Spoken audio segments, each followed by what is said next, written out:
La question des infrastructures est au cœur des problématiques du développement économique de l'Afrique. Réunis à Dakar au Sénégal dans le cadre du sommet du NEPAD, chefs d'État et experts se sont penchés sur les voies et moyens pour financer les projets d'infrastructures sur le continent.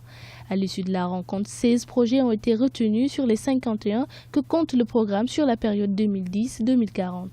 À ce jour, nous avons sélectionné 16 projets selon un travail rigoureux d'experts.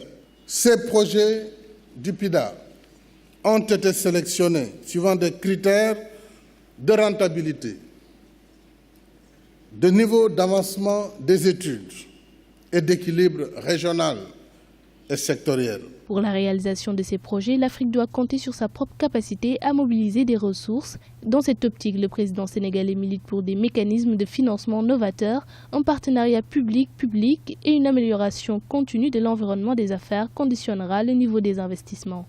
L'Afrique a certes des besoins urgents et énormes, mais par ses ressources et son potentiel, elle se veut désormais non comme un réceptacle de l'aide, mais comme un pôle d'opportunités, d'investissement et de partenariat.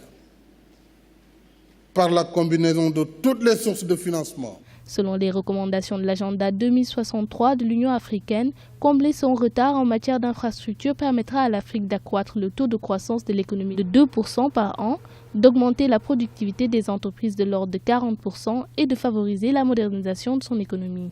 Il s'agit donc là d'un enjeu capital pour le continent.